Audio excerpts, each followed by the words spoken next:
పాపము, అశాంతి, భయం, దిగులు, శ్రమ, వేదన, దొంగతనం, వ్యభిచారం, వ్యాధి, హత్యలు, త్రాగుడు, ఉగ్రవాదం, భయంకర సంఘటనలు, మరణం, నరకం.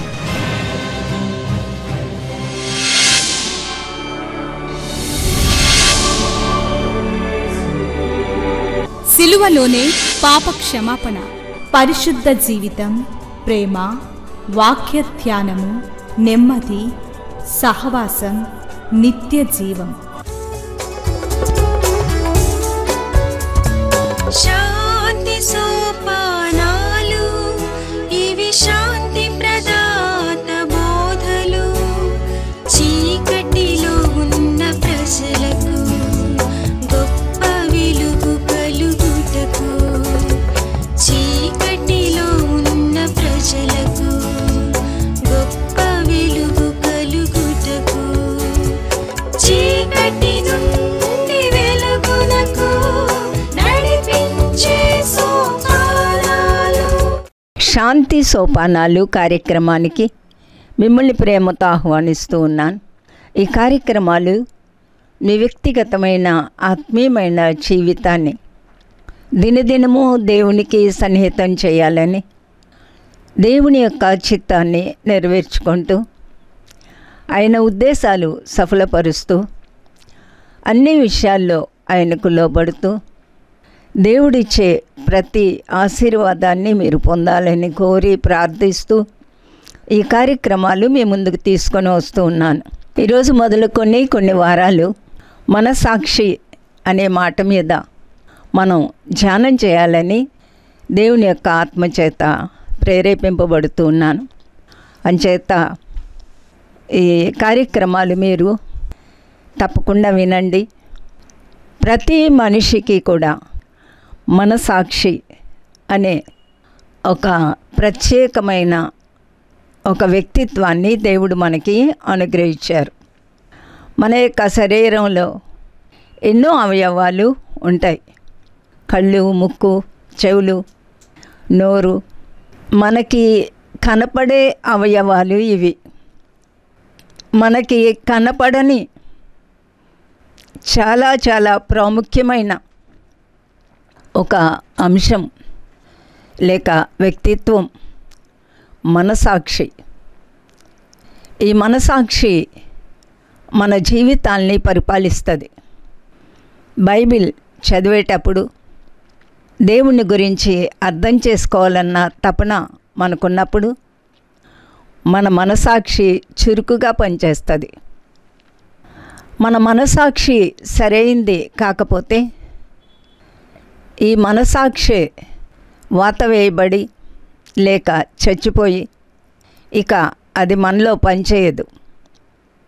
ఈ రోజుల్లో లేక కొన్ని సంవత్సరాలుగా మనసాక్షి అనేది చచ్చిపోయిన వాళ్ళే ఎక్కువ ఉంటున్నారు అనుకుంటున్నాను. ముఖ్యంగా లోబడిని పిల్లలు ఆ తండ్రి కష్టార్జితం లేక ఆ తల్లి కష్టార్జితం తింటూ ఉంటారు. ఆ తల్లిదండ్రులకు అవిధేయులుగా జీవిస్తూ ఉంటారు. ఏమాత్రం కూడా భయపడరు. ఏదన్నా పని చెప్పినా, ఏదన్నా చేయమని అడిగినా నిర్మోహమాటంగా మేము చేయమని చెప్పేస్తారు. చాలామంది సెల్ ఫోన్లకి బానిసలు కదూ. ఏదన్నా పని చేయమంటే మరి నాకు సెల్ ఫోన్ కొంటావా అని బేరమాడతారు. అప్పుడప్పుడు మనం పేపర్లో చదువుతూ ఉంటాం, సెల్ ఫోను ఎక్కువగా చూడొద్దన్నారని, లేక పలాని యాప్ డౌన్లోడ్ చేసుకోవద్దన్నారని. పిల్లలు ఆత్మహత్యలు చేసుకోవడం కూడా మనం వింటున్నాం. ఎంతో దారుణం అనిపిస్తుంది. కని పెంచి చదువులు చెప్పించి మంచి ఉద్యోగాలు లేక భవిష్యత్తు ఇచ్చిన తల్లిదండ్రుల్ని నిర్లక్ష్య పెట్టే తరంలో మనం ఉన్నాం. పూర్వకాలం జాయింట్ ఫ్యామిలీస్ అంటే అమ్మమ్మ వాళ్ళ అమ్మ ఎంతమంది ఫ్యామిలీస్లో ఉండేవాళ్ళు. ఇప్పటికి కూడా కొన్ని కుటుంబాల్లో ఉంటారు. వాళ్ళందరినీ కూడా చాలా జాగ్రత్తగా భద్రంగా కాపాడుతూ ఉంటారు. యవనస్తులైన కుమారులు వాళ్ళ పిల్లలకు కూడా నేర్పుతారు.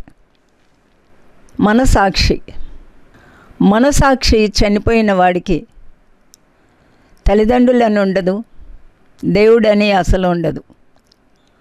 వీళ్ళంతా స్వార్థప్రియులు.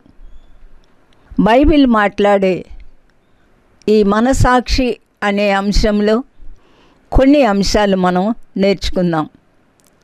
ఈరోజు మనము మంచి మనసాక్షి. పౌలు గారు తరచుగా మంచి మనసాక్షి అనే పదాన్ని వాడుతూ ఉండేవాళ్ళు. అపోస్తలుల కార్యాలు 23వ అధ్యాయం 1వ వచనం. పౌలు మహాసభ వారిని తేరిచూచి, సహోదరులారా, నేను నేటి వరకు కేవలము మంచి మనసాక్షి గలవాడనై దేవుని ఎదుట నడుచుకుంటునని చెప్పాను. చాలా షాకింగ్ వర్డ్ ఇది. నిజంగా దీన్ని ఆలోచిస్తూ ఉంటే, చదివినప్పుడు ఆ మాట చదివి హడిలిపోయాను అంటాం కదూ, అలాంటి మాట ఇది. ఎవరి ఎదుట నడుచుకున్నాడంట? నేను మంచి మనసాక్షి, కేవలము నేటి వరకు మంచి మనసాక్షి గలవాడనై దేవుని ఎదుట నడుచుకున్నాను. గుండెల మీద చేయి పెట్టి ఎంతమందిమి ఈ మాట అనగలం? మంచి మనసాక్షి. నా తల్లిదండ్రుల ఎదుట, దేవుని ఎదుట, ప్రజల ఎదుట, సంఘం ఎదుట మంచి మనసాక్షి కలిగి నడుచుకున్నాను. మాట చెప్పడం కష్టం కదూ. నేను కూడా ప్రయత్నం చేస్తూ ఉన్నాను. ఎప్పుడూ నేను ఆచరించినవి, నేను చేయలేనివి నాకు చెప్పడం అలవాట్లేదు. ఈ రోజుల్లో మనుషుల్లో కనబడనిది మనసాక్షి, మంచి మనసాక్షి. ఒక వ్యక్తి ఎందుకు క్రూరంగా ప్రవర్తిస్తాడు? మనసాక్షి చచ్చిపోయి. అమాయకుల్ని ఎందుకు చంపుతున్నారు? మనసాక్షి చచ్చిపోయి. నీకెప్పుడూ కూడా నువ్వెవ్వరూ ఏనాడు చూడని ఒక వ్యక్తిని ఎందుకు చంపుతున్నావు? ఎందుకు ఒక మాట అంటున్నావు? మనసాక్షికి భయపడే తత్వం లేక. బైబిల్లో ఆది నుండి కూడా మానవుడు మనసాక్షి కోల్పోయాడేమో అనిపిస్తూ ఉంటుంది. ఇది నా వ్యక్తిగతమైన అభిప్రాయం. కొందరు సేవకులు బైబిల్ కాకుండా వాళ్ళకి ఇష్టమైన బోధలు చేస్తూ ఉన్నారు. మనసాక్షి లేక. దేవుడికి ఒకరోజు లెక్క అప్పచెప్పాలి అన్న భయం లేక. సామెతల గ్రంథం 30వ అధ్యాయం 5వ వచనం. దేవుని మాటలన్నీ పుటము పెట్టబడినవే, ఆయన్ను ఆశ్రయించు వారికి ఆయన కేడము. ఆయన మాటలతో ఏమీ చేర్చకుము, ఆయన నిన్ను గద్దించునేమో, అప్పుడు నీవు అబద్ధికుడవదువు. దేవుని మాటలన్నీ పుటము పెట్టబడినవి. ఇవి రిఫైన్డ్. దీన్ని అగ్నిలో, దేవుని వాక్యం అగ్ని అన్నారు. ఇది 2 అంచులు గల కత్తి అన్నారు. సుత్తి అన్నారు. సబ్బు అన్నారు. నీరు ఉదకము అన్నారు. దేవుని మాటలన్నీ పుటము పెట్టబడినవి.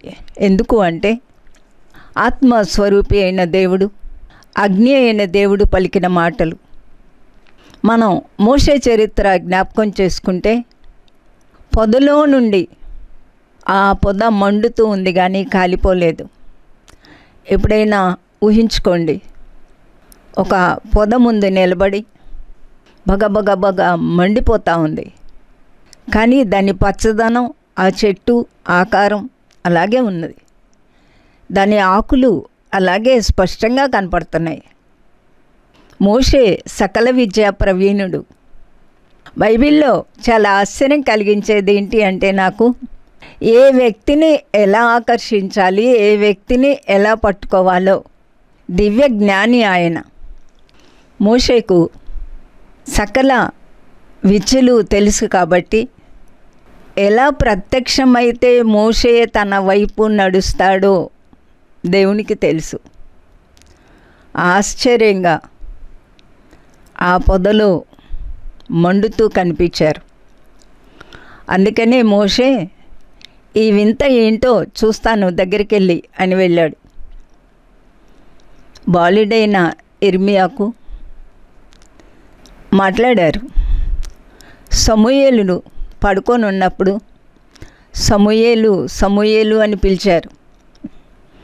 నేను అనుకుంటాను 3 సార్లు పిలిచింది సమూయేలు కోసం కన్నా ఏలీ దౌర్భాగ్య స్థితి చూపించడానికేమో. సమూయేలుని పిలిచినప్పుడు ఫస్ట్ టైమే ఏలీకి వెలగాలి కదండి.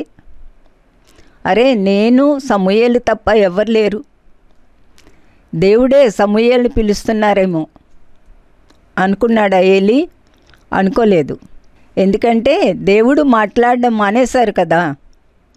దేవుడు సమూయేలుతో మాట్లాడతారని ఏలీ ఎప్పుడూ ఊహించలేదు. రెండోసారి వినబడినప్పుడైనా ఏలీకి బుద్ధి రాలేదు. మూడోసారి కానీ అర్థం కాలేదు. అంటే 2 విషయాలు ఇక్కడ మనం అర్థం చేసుకోవచ్చు. ఒకటి, చిన్న పిల్లోడు, బహుశా 12 సంవత్సరాలు ఉంటాయేమో అనుకుంటున్నాను. సమూయేలు అంత స్పష్టంగా విని లేచి పరిగెడతా ఉన్నాడు. ఏలీ నిద్రమత్తులో, ఒరే అబ్బాయి నేను పిలవలేదు వెళ్ళి పడుకో అన్నాడు. ఎంత తేడా ఉంది కదూ ఇద్దరికి. మళ్ళీ పిలిచారు దేవుడు, మళ్ళీ పరిగెత్తాడు. అంటే సమూయేలు ఎంత అలర్ట్గా ఉన్నాడు, ఎంత మెలకువగా ఉన్నాడు. ఒక్కసారి పిలిచేటప్పటికే లేచి పరిగెడతా ఉన్నాడు. ఏలీ దేవునికి ఎంత దూరంగా ఉన్నాడు అంటే ఒక్కొక్కసారి ఏడుపు వస్తుంది ఇలాంటివి చదివినప్పుడు. అరే ఫస్ట్ టైమే ఏలీకి అర్థమైపోవాలి, నేను సమూయేలు తప్ప ఎవ్వరు లేరు కదా, అసలు సమూయేలుని ఎవరు పిలుస్తారు దేవుడు తప్ప అన్న విచక్షణ కానీ జ్ఞానం కానీ ఏలీకి లేకపోవడం దుఃఖకరం. మన జీవితాల్లో కూడా బైబిల్ చాలా జాగ్రత్తగా చదవాలి. ఒక్కసారి చదువుతూ ఉంటే మనకి మన హృదయాల్ని తాకుతూ ఉండాలి. దేవుని మాటలన్నీ పుటము పెట్టబడినవే. ఆయన్ని ఆశ్రయించు వారికి ఆయన కేడము, ఆయన మాటలతో ఏమీ చేర్చకము. ఒక్క ఫుల్ స్టాప్ కానీ కామా కానీ అడిషనల్ ఏమీ ఉండకూడదు. అసలు ఎంత ధైర్యం ఉండాలండి దేవుని మాటలతో ఏదైనా చేర్చడానికి.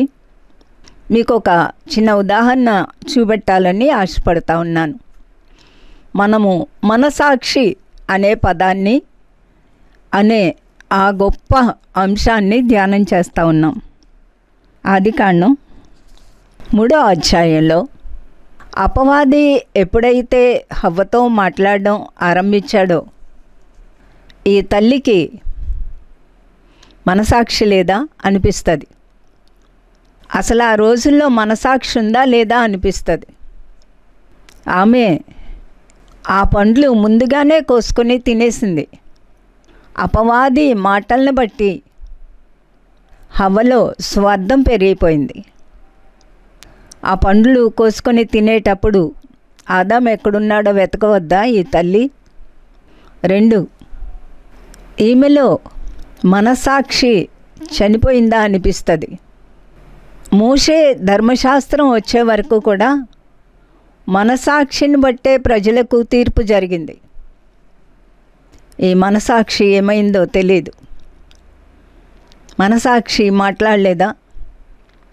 అమ్మో ఈ పండు తినకూడదు, తింటే చచ్చిపోతామంట, చావంటే ఏంటో తెలియదు కానీ తినకూడదు అంతే. దేవుడు ఒక మాట చెప్పారా? చేయకూడదు అంతే. మనం దేవుడు చేయమన్నారా? చేయడం అంతే. ఇది ప్రతి విశ్వాసికి కూడా నరనరాల్లో జీర్ణించుకుపోవాలి. దేవుడు ఏది చేయొద్దన్నారో చేయకూడదు. అలాగే మంచి పిల్లలు, తల్లిదండ్రుల ఆనందం కోరే పిల్లలు, అమ్మ వద్దందా చేయకూడదు, నాన్న వద్దన్నారా చేయకూడదు, ఇంకా ఆర్గ్యుమెంట్లు ఉండకూడదు అక్కడ. అలాంటి ఒక మంచి మనసాక్షి తల్లిదండ్రులకి ఉండాలి, పిల్లలకు కూడా ఉండాలి. మనసాక్షి అంతరించిపోతున్న కాలంలో మనం ఉన్నాం. ఎవరికి వారు జాగ్రత్త పడాలి. దేవుని మాటల్లో ఏమీ చేర్చొద్దు, జాగ్రత్త. దేవుడు విమర్శించినప్పుడు నువ్వు అబద్ధికుడు అవుతావు. ఈ మాటలు వినే ప్రతి ఒక్కరూ కూడా ముందు మీరు బైబిల్ చదవండి, బైబిల్ అనుసరించండి, బైబిల్తో పోల్చి చూడండి. మీరే బోధ విన్నా ఎవరూ మిమ్మల్ని మభ్యపెట్టకూడదు. ఒక చిన్న ఉదాహరణ చూపెడతాను చూడండి. వాళ్ళు పండు తిన్నారు. దేవుడు వాళ్ళని ఏదైనా తోటలో నుండి బయటికి పంపించేశారు. ఈరోజు మన యొక్క అంశం మనసాక్షి. 4వ అధ్యాయం ఆదికాండం 1వ వచనం. ఆదాము తన భార్య అయిన హవ్వను కూడినప్పుడు ఆమె గర్భవతి అయి కయీన్ని కని, యెహోవా దయ వలన నేనొక మనుష్యుణ్ణి సంపాదించుకున్నాను. నేను కయీన్ని కన్నది. ఎలా కన్నది? ఆదాము హవ్వల యొక్క కలయిక కయీను పుట్టాడు. ఒక బోధ ఉంది, క్రొత్తగా వినేవాళ్ళకి ఆశ్చర్యం అవ్వచ్చు. తెలిసిన వాళ్ళు, ఈ కయీను సైతాను హవ్వ దగ్గరికి వెళ్ళబట్టి కయీను పుట్టాడు అనే ఒక బోధ ఉంది. చాలా విచిత్రం. అప్పుడే వెళ్ళాడా సైతాను, ఇప్పుడు వెళ్ళట్లేదా ఏ స్త్రీ దగ్గరికి? పుట్టే కయీనులందరూ కూడా సైతాన్ని బట్టి పుడుతున్నారా? కొంతమంది పుట్టగానే చిన్నప్పుడే, చాలా చిన్నప్పుడే పక్కోడిని జుట్టు పీకేస్తాడు. ఎందుకు? ఆ జీన్స్ అలా వచ్చాయి. చాలా స్పష్టంగా ఆదాము అవ్వల కలయికను బట్టి కయీను పుట్టాడని ఉంటే, దేవుని మాటల్లో ఏమీ చేర్చకు. అంత అజ్ఞానంగా పలుకబడిన మాటలను బట్టి ఒక తప్పుడు సిద్ధాంతం క్రైస్తవుల్లో ప్రబలింది. విచిత్రం ఏంటంటే, ఈ తప్పుడు సిద్ధాంతాలు వెంబడించేవాళ్ళు అత్యధికంగా ఉంటారు సుమా, వేలావేరీగా ఉంటారు. 1 యోహాను పత్రిక 3వ అధ్యాయం 12వ వచనం. మనము కయీను వంటి వారమై ఉండరాదు. వాడు దుష్టుని సంబంధి అయి తన సహోదరుని చంపెను. ఎవరి సంబంధి? దుష్టుడు. కయీను పుట్టిన దగ్గర నుండి ఆదాము హవ్వలను మోసం చేసిన అపవాది సైతాను కయీను భూమి మీద పుట్టగానే కయీనును వశపరుచుకున్నాడు. కాబట్టి కయీను దుష్టుని సంబంధి అయ్యాడు. ఒకసారి మీరు ఆలోచించండి. కొంతకాలం క్రితం నేను ఈ కయీను గురించి ఆలోచించాను. ఎక్కడికన్నా వెళ్ళి ఘోరంగా ఏడవాలనిపించింది. ఆదాము హవ్వలు కయీను పుట్టినప్పుడు ఆ చిన్ని బిడ్డను చూసి ఎంత పొంగిపోయారో, ఎంత విచిత్రం అనిపించుంటారు. ఈ ప్రపంచంలో మొట్టమొదట పుట్టిన ఒక బేబీ కయీను. కయీను ఆ పసిబిడ్డకు తల్లి పాలిచ్చింది. కయీను లేచి నిలబడ్డాడు. 1 సంవత్సరానికి బుడ్డి అడుగులు వేస్తూ ఉంటే తల్లిదండ్రులు పొంగిపోయి ఉంటారు. కయీను ఎదిగాడు. ఆదాము హవ్వలను వశపరుచుకున్న అపవాది కయీన్ను కూడా వశపరుచుకున్నాడు. కయీను బహుశా చిన్నప్పటి నుండి కూడా చెడ్డగానే ప్రవర్తించి ఉండవచ్చునేమో. ఎదిగాడు. దేవుడంటే భయం లేదు, ప్రేమ లేదు. ఆదామవ్వలు చెప్పుంటారు ఇద్దరు పిల్లల్ని కూర్చోబెట్టుకొని, నయన్లారా ఈ ఏదైనా వనంలో ఉండేవాళ్ళం, పాపం చెయ్యకముందు ఇలా ఉన్నాం, పాపం చేయబట్టి బయటికి తరివేశారు. ఇద్దరూ విభిన్నంగా స్పందించారు. హేబేల్ అనుకొని ఉంటాడు, అమ్మో ఆ దేవుడిని నేను సంతోషపెట్టాలి, ఆ దేవుడు నాకు కావాలి, ఆ దేవుడికి నేను శ్రేష్టమైన వ్యక్తిగా ఎదగాలి. హేబేల్కి మంచి తలంపులు. ఆ తల్లి ఏమందో తెలుసా? యెహోవా దయ వలన నేను ఒక మనుషుణ్ణి సంపాదించుకున్నాను. దేవుడు మమ్మల్ని బయటికి తోలేశారు, కానీ ఆయన దయ మా మీద ఉంది. ఈ భూమి మీద ఎంతమంది తల్లులు తండ్రులు యెహోవా దయ వలన నాకు ఒక పిల్లోడు పుట్టాడు, అమ్మాయి పుట్టింది అని ఆనందిస్తారండి. కానీ వాళ్ళు ఎదిగాక ఆ తల్లిదండ్రులకి ఆనందం ఉండదు. వాళ్ళు యవనస్తులు అయ్యాక తల్లిదండ్రులకి ఆనందం ఉండదు. వాళ్ళు చిన్నప్పటి నుండి కూడా తప్పిపోయే పిల్లలు ఎంతోమంది ఉన్నారు. మనస్సాక్షి లేకుండా ప్రవర్తించే వాళ్ళు ఎంతోమంది ఉన్నారు. కయీనికి కూడా మనస్సాక్షి చచ్చిపోయింది. అహం, స్వార్థం. ఒకవేళ ఆ తల్లిదండ్రులు ఈ తోటలో నుండి మమ్మల్ని తోలేశారా, మేము చెయ్యొద్దన్న అది పని చేశామని, ఏ చెయ్యొద్దన్నా పని చేసినంత మాత్రాన తోలేయాలా మిమ్మల్ని అని ఎదురు తిరిగే తలంపులు కయ్యనికి చిన్నప్పుడే పుట్టుంటాయి అనుకుంటాను. ఇలాంటి వాళ్ళతోనే సమాజం కుళ్ళిపోతూ ఉంది. పౌలన్నాడు, కేవలము మంచి మనసాక్షి కలిగి దేవుని ఎదుట నేను నడుచుకున్నాను. ఈ మాటలు వినే మనందరిలో నాతో సహా నేను ఆలోచించాను కాబట్టే మీకు ఇంత వివరంగా చెప్పగలుగుతూ ఉన్నాను. దేవుని మాటల్లో ఏది చేర్చకూడదు. కయీను దుష్టుని సంబంధి, మనము ఎవరము అట్టివారమై ఉండరాదు. వాడు తన సహోదరుని చంపెను. వాడు అతన్ని ఎందుకు చంపెను? తన క్రియలు చెడ్డవియు తన సహోదరుని క్రియలు నీతి గలవై ఉండెను కనుకనే కదా.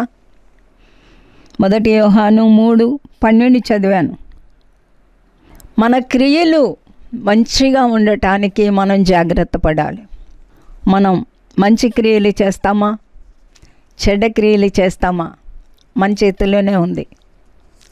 మనం దేవునికి భయపడి బ్రతుకుతామా, లోకానికి మనిషికి భయపడి బ్రతుకుతామా, మన చేతుల్లోనే ఉంది. మనం చెడు చేస్తామా, మన చేతుల్లోనే ఉంది. దేవుడు విచక్షణ అనేది ఇచ్చారు, జ్ఞానం ఇచ్చారు, మంచి చేయడానికి అనేక మార్గాలు కూడా తెరిచారు. 1 తిమోతి పత్రికలో పౌలు 1వ అధ్యాయం, ఎంత గొప్ప మాట, మీరు దీన్ని జీర్ణించుకోగలిగితే మంచిదండి. అందుకే ఎన్నో రకాల మనసాక్షులున్న మంచి మనసాక్షి అనేది మాట్లాడుకుంటే మంచిగా ఉంటుంది అనుకున్నాను. తిమోతికి రాసిన 1వ పత్రిక 1వ అధ్యాయం 5వ వచనం గమనించండి. ఉపదేశానుసారం ఏదనగా పవిత్ర హృదయం నుండి, మంచి మనసాక్షి నుండి, నిష్కపటమైన విశ్వాసము నుండి కలుగు ప్రేమయే. ఎలా వస్తుందంటండి ప్రేమ? దేవుణ్ణి ప్రేమించడం, సాటివాడిని ప్రేమించడం, దేవుణ్ణి ప్రేమించడం, నిన్ను వలే నీ పొరుగు వారిని ప్రేమించడం. ఉపదేశానుసారమే అనగా బైబిల్ అంతా ఏంటో తెలుసా? ఒక్క మాట వినండి. మొట్టమొదటిది పవిత్ర హృదయం నుండి. దేవుడు కోరేది పవిత్ర హృదయం, పరిశుద్ధమైన హృదయం. అందుకే నిన్ను పరిశుద్ధపరచువాడను నేనే. ఎన్నిసార్లు చెప్పారో ఇశ్రాయేలీలకి చెవిలో ఎక్కలేదు. వాళ్ళు ఐగుప్తులో నుండి బయటకు వచ్చారు. వాళ్ళ మళ్ళీ ఐగుప్తుకి వెళ్లకుండా ఎర్ర సముద్రం అడ్డుంది. ఎర్ర సముద్రాన్ని దాటి యువతలకు వచ్చారు. కానీ మాటిమాటికి అనేవాళ్ళు ఒక నాయకుడిని ఏర్పాటు చేసుకొని మళ్ళీ ఐగుప్తుకి వెళ్ళిపోతామని. మళ్ళీ ఐగుప్తుకి వెళ్ళాలంటే ఎర్ర సముద్రం దాటాలి. బుద్ధి ఉందా లేదా మీకు అనిపిస్తుంది నాకు. చాలాసార్లు తప్పు చేసేటప్పుడు మనస్సాక్షిని చంపుకొని తప్పు చేస్తాం. ఇష్టం వచ్చినప్పుడు మాట్లాడేటప్పుడు బుద్ధి లేక మాట్లాడతాం. బుద్ధి వేరు, తెలివి వేరు, జ్ఞానం వేరు, వివేకం వేరు. మళ్ళీ ఎప్పుడైనా మీకు వివరిస్తాను. ఎవడైనా మాటిమాటికి తప్పులు చేస్తుంటే బుద్ధి లేదురా నీకు అంటాం. వాడు సరిగ్గా చదువుకోకుండా జ్ఞానం లేకుండా ప్రవర్తిస్తే తెలివి తక్కువ వెధవ అంటారు. జ్ఞానం లేకుండా మాట్లాడితే అజ్ఞాని అంటారు. దేవుడు మనకి జ్ఞానం ఇచ్చారు, తెలివి ఇచ్చారు, బుద్ధి ఇచ్చారు, మంచి మనసాక్షి. పౌలు గారు జీవితం అంతా కూడా మంచి మనసాక్షి. మనం కూడా ఈ మంచి మనసాక్షి అనే మాట కొనసాగించుకుంటాం. వచ్చే వారం మాట్లాడతాను. ఈ మధ్యలో ఎలాంటి మనసాక్షితో నేను ఎదిగాను, ఎలాంటి మనసాక్షితో నా తల్లిదండ్రుల ముందు, సంఘం, సమాజం, తోటివారి మధ్య నేను మెలిగాను అనేది ఆలోచించుకుందాం. ప్రార్థన చేద్దాం. ప్రేమ కలిగిన మా ప్రియమైన పరలోకపు తండ్రి, ప్రార్థన చేద్దాం. ప్రేమ కలిగిన మా ప్రియమైన పరలోకపు తండ్రి, మానవుణ్ణి సృష్టించినప్పుడు మంచి మనసాక్షితో మీరు సృష్టించారు ప్రభువా, మీకు వందనాలు. మీ పోలిక, మీ స్వరూపంలో మమ్మల్ని చేశారు, వందనాలు. మేము పోగొట్టుకున్న ఆ స్వరూపం, ఆ పోలిక మాకు ఇవ్వడానికి మీ విలువైన రక్తాన్ని కార్చి ఆ రక్తం ద్వారా మమ్మల్ని మరలా మీ పోలికలోకి తెచ్చుకుంటున్న ప్రభువా, వందనాలు. ఈ మాటలు వినే ప్రతి ఒక్కరూ కూడా మంచి మనసాక్షితో ప్రవర్తించాలని ప్రార్థిస్తున్నాను. ఏ కష్టం, ఏ బాధ, ఒకవేళ కుటుంబాల్లో మరణాలు సంభవించినా, ఎలాంటి పరిస్థితిలో ఉన్నా మంచి మనసాక్షితో మీ ఎదుట, ప్రజల ఎదుట నడుచుకోవాలని మీ పరిశుద్ధాత్మ యొక్క అధికారానికి ప్రతి ఒక్కరిని అప్పగిస్తూ మీరు అక్కడ పర్యంతం మంచి మనసాక్షితో జీవించే ధన్యకరమైన జీవితాలుగా చేయమని ప్రార్థిస్తూ యేసు నామమున వేడుకుంటున్నాను తండ్రి, ఆమేన్. మంచి మనసాక్షి కలిగి దేవునికి ఆనందకరంగా జీవించటానికి దేవుడు మీకు సహాయం చేయనుగాక. దేవుడు తోడైండునుగాక. ఆమేన్. శ్రీమతి జాయ్ శామ్ బెన్నీ గారి కలం నుండి స్త్రీల శీర్షికలో రచింపబడిన 10వ పుస్తకము విధి వంచిత వనితలు. కేవలము స్త్రీల కొరకు మాత్రమే కాదు, ప్రతి ఒక్కరూ ఆత్మీయ మేలుకై చదవగలిగిన పుస్తకాలివి.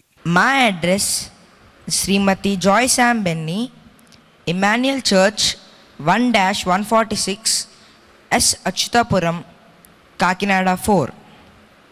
మా ఫోన్ నంబర్స్ 944-010-9893 మరియు 0884-237-6793.